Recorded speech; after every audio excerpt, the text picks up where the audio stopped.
Black women. I wanted to read an article. Well, actually, there's 3 articles that I wanted to read to you. As I stated before in my previous upload, we have a serious homeless epidemic, not just in, Los Angeles County, not just in the state of California, but all over the nation. And I told you guys before that, it's worse for Black women and children. And when I saw these articles, I was shocked that it's really worse than I thought it was. It says here, this is from the Downtown News, and it says here that homelessness, the title is Homelessness Soars in the Region. The city sees 16% increase while the county level rises 12%. Downtown rate also up by 12%. And the article is by Sean P. Thomas and John Regardi. It basically states that the number of people living on the streets or without shelter in Los Angeles County shot up 12% in a 1-year period. Homelessness in the city of Los Angeles grew by 16% according to figures released last week. The rise in homelessness reported by the Los Angeles Homeless Service Authority on Tuesday, June 4th, is a drastic and distressing counter to figures released last year, when homelessness in the county fell by 4% to 52,765 individuals. That's pretty significant. It also says here that the city's 6% decline reported last year has also been whipsawed. I don't know what that means, but there are 36,300 homeless individuals in city limits, up from 31,285 from last year. That is pretty significant. It says here also, I'm not going to read the whole article, just little bits and pieces. You can read the rest of it on your own, but there's an estimate 75% of homeless individuals that are unsheltered. Approximately 16,500 people are living in cars, vans, or RVs. Now, let me just say something right now. Depending on what area of LA you're in, you will see a whole bunch. I mean, tons and tons of RVs. I mean, they're everywhere. And it's really sad. And there's families that are in these RVs. It's unbelievable. But it's causing a lot of problems because a lot of times these people will go to residential neighborhoods and, it's an eyesore. So the police are being called, and a lot of, Black women that have RVs or that are sleeping in their cars, they got to be very careful because the neighbors are watching them, and as soon as they leave, they call the tow services, and then their cars, their RV is towed away, and all their belongings is in there. Everything that they have is in there. So, and I think that's why a lot of Black women are also ending up in shelters, because they might have started off having an RV or a car or a truck or a van or an SUV, and it got towed. And so they had to end up in a shelter, so it's really sad. It also states here that there are a 7% rise in senior homelessness to 5,225 individuals. Only 970 are sheltered, and more than 4,200 are living on the streets. I keep telling you guys that when I do my volunteer work, there's so many older Black homeless ladies. It's unfucking believable. A lot of these women, some of them were married, and for whatever reason, their husbands did not have a not a will, but life insurance, And so, let me just say something right now. When you guys get married, you make sure, a lot of Black men don't like this. They don't like talking about money, and they don't like talking about, life insurance policies, because they think that you're going to try to fucking kill them and, get the money. But, people of other races, they don't trip out like that. I think it's very selfish for any man or woman to not take a life insurance policy out on their children or their spouse, because if that person dies, you're stuck. And, I don't know how it is where you guys are, but out here, in the Black community, if somebody dies and they don't have a life insurance policy or a will, that's where you see car washes. People, they have car washes to raise money to bury the person. So you make sure that when you get with a man, that, he understands the importance of making sure that his wife and children are cared for in case of his death. That's how you're supposed to take care of your family. You don't leave them stuck with bills. So anyway, the county recorded a 24% surge in youth homelessness over the previous year. LAHSA attributed the large increase in part to a change in the methodology of counting homeless youth. So, you got a lot of black girls that have been brought up in foster care for whatever reason. And so I see them, when I do my volunteer work, from time to time, they're everywhere. And it's really sad because a lot of them get caught up with pimps. A lot of them get caught up in drugs, and it's so bad. It's so bad. It really is. It's really sad. So you have a whole nother category of homeless black females, and those are the ones that are coming right out of foster care. So the article, as I said before, is Homelessness Soars in the region, and it's in the Downtown News. I'll have the link for you at the bottom. There's another one. This is a black-owned newspaper called OurWeekly. And let me see here. The title is Homelessness Trends Upward Throughout Los Angeles County. Now, I know I'm talking about LA, but this is like nationwide. It's in New York, it's in Chicago, it's in Philadelphia, it's in, San Francisco, it's LA, it's crazy. So it says here that let me just see something that I haven't already read. It says here that Finn Ansell, who runs the county's homeless initiative, said it may seem counterintuitive, but a booming economy can actually lead to an increase in homelessness.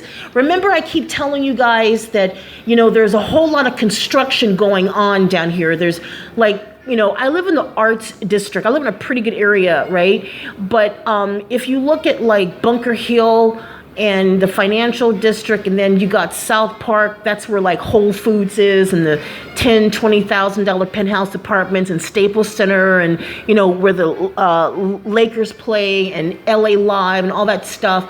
There's so much fucking construction going on. There's so many buildings, skyscrapers that are being put up, and basically a lot of these people are getting priced out. So, some of these black women that are homeless, they do have jobs, but they can't afford to pay the rent. It's crazy, and we got this really fucked up mayor by the name of Garcetti. He's a bitch. I mean, he's just, let me just say something right now. The United Nations rapporteur, I forgot his name, but he's a law professor at NYU. And what he does is he goes all over the world to look for extreme cases of poverty, and he was so pissed off when he came to LA.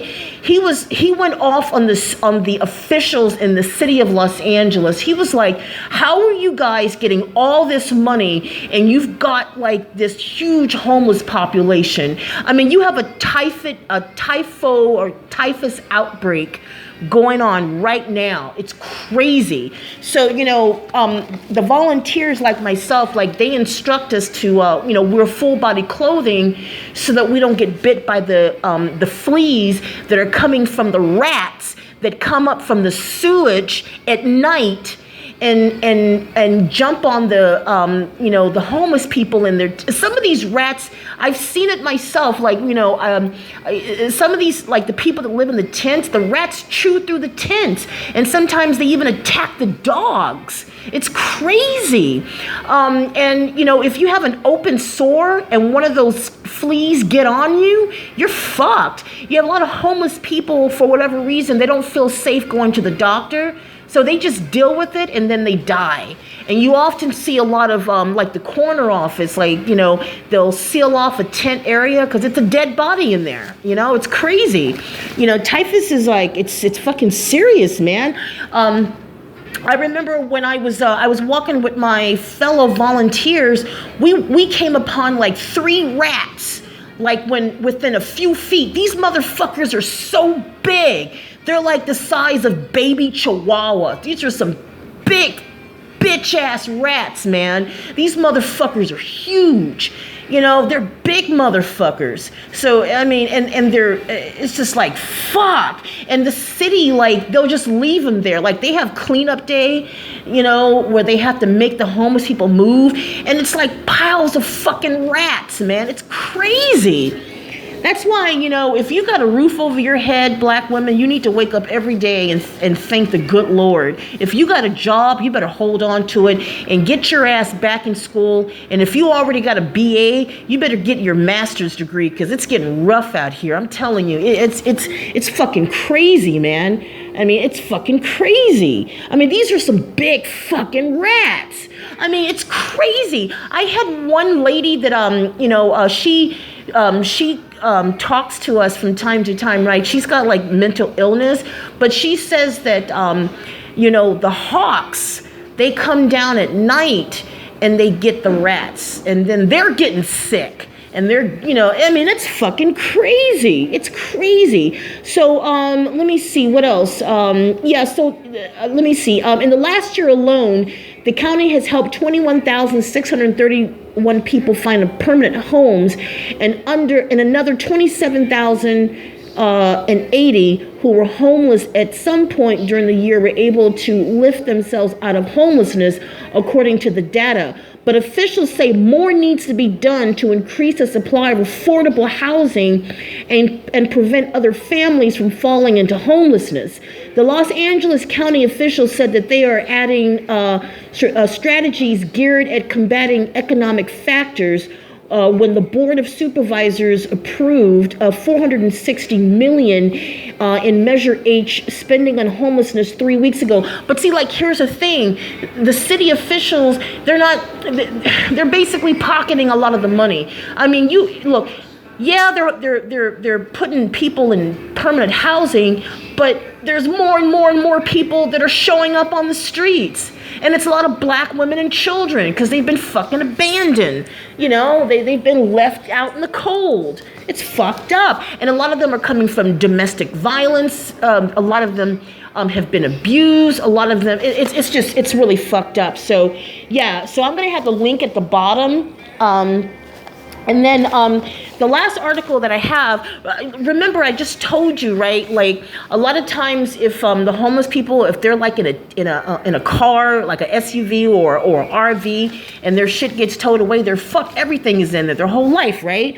Well, for the what's happening right now is that a lot of the people that live in the tents, like when there's street cleanup, you know, the police, they escort the cleanup people, right? These motherfuckers get paid a lot of money. I'm serious. I couldn't do that job. It's too fucking nasty. But they're confiscating what they deem to be unnecessary for the homeless people to have. So let's say, for example, you have a tent and you've got, you know, 2 chairs and, you know, a burner. I've seen it, man. It's crazy. I mean, you know, one thing I like about my people, you know, black folks, you know, we know how to we know how to make shit work. I mean, I've seen some tents where there's like a whole fucking, like, you know, like they got stoves, and, you know, they got like, you know, mattresses and shit, and, you know, pillows. Some people even have TVs and shit, like, you know, it's crazy. But this article is Homeless Property Settlement Imposes New Rules for Skid Row Surrounding Areas. Move on Mitchell case sparks further division in downtown. So this is written by Nicholas Slayton. This is from the Downtown News. This is like the June 3rd, the week of June 3rd, 2019.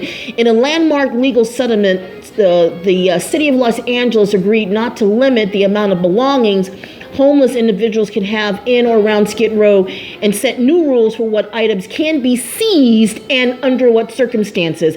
The decision has sparked division in downtown Los Angeles, with some cheering the move and saying it protects the rights of homeless individuals.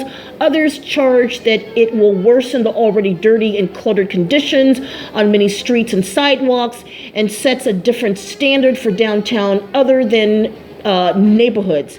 The settlement of the Mitchell versus City of Los Angeles case filed with the U.S. District Court for the Central District of California on Wednesday, May 29th, awarded $645,000 to 4 plaintiffs and outlines new rules for the seizure and storage of property taken in a large swath of central downtown. The settlement was negotiated by City Attorney Mike Fuhrer and will last for 3 years. According to the settlement, during that period, the city will not seize property as a part of a cleanup of an area where homeless people property is located, absent or objectively reasonable belief that it is abandoned, presents an immediate threat to public health or safety, is evidence of crime, or is contraband. So if there's cleanup, right, if they'll leave it alone unless they see that it's a threat to public health. Like, say, for example, a lot of the homeless people, they'll have a bucket where they, do number 2 and number 1, and they'll leave it there, right? So, that collects flies, it builds bacteria, and if it spills over, it can get into the sewage, it can get into the streets, and, if a homeless person is walking around barefoot with a cut, and that shit has hepatitis, you know what I'm talking about. That's like public health, right? If it's a crime scene, it's really sad because like a lot of the homeless ladies have to be careful because they get raped at nighttime. It's rapes, right? So if there's cleanup and they see a mattress that has blood on it, and it indicates that maybe somebody might have been murdered or somebody might have been raped, they'll confiscate it. They'll take that mattress, It's crazy. The city must provide at least 24-hour notice of any cleanup, as well as a 30-minute warning for people to remove their belongings before a cleaning starts. Medication and identification left at the scene can be requested by the owner and must be given over by authorities. No cleanings are allowed while it's raining or below 50 degrees. Jessica Law, which is the president and CEO of Businesses Advocacy Group of the Central City Association, criticized the settlements. The CCA and other groups have urged Fuhrer not to settle the case, but rather to take it to trial. So you can read the rest of the article, but man, I'm telling you right now, it is getting crazy out here in LA. It's crazy. Like where I live at, it's a whole bunch of like recently college graduates, artsy people, there's some like bohemians there. And then, if you look like around like the financial district, Bunker Hill, South Park, that's where all the business executives, people that work at the banks downtown, the investment, places, the hedge fund places, the brokerage places, like the big skyrise, corporations, all the business advertising people, the IT people, they live over there. That's where Whole Foods is, and, the upscale, Gourmet Ralph's Market, and, all the, upscale bars, like, places like that, the 5-star, restaurants. And then, like on the south side, you've got like, the flower district, and you've got like the seafood district, and and then you got the arts fashion district. That's where the FIDI is, the Fashion Institute of Design and Merchant. That's like the upscale school for people that want to learn fashion designing and interior. That school is over there. It's a lot of apartments, like very expensive lofts are over there, and it's and then like in and around everywhere you just see like tents, homeless people, and they're by Starbucks. They go into Starbucks to get warm or to cool down, depending what the temperature is, and to charge up their phones, and like it's hurting the businesses because it's not really the women, it's mostly the men that cause the problems. Like they panhandle outside of Rite Aid and CVS and Walgreens and some of the gourmet markets, they panhandle. And then you have a whole bunch of like black dudes, they just every single fucking day they're all over the subway smoking weed, which I'm not against that. Smoking weed is not a bad thing, just as long as you're doing it inside of your home. But they smoke weed, play their boombox loud, and they just hang. They don't work. They just same dude, just a whole bunch of black guys just hanging around. Homeless, unemployed motherfuckers that ain't got nothing else to do but smoke weed, and got the nerve to try to ask somebody for their number. I'm like, fuck you, get the fuck away from me. You know, don't fucking ask me for my number. Get the fuck away from me. You don't have a job. You smoked out motherfucker. But anyway, and then, you know, they got these porta potties, right? They just been putting up everywhere because the homeless have been shitting all over the place, you know?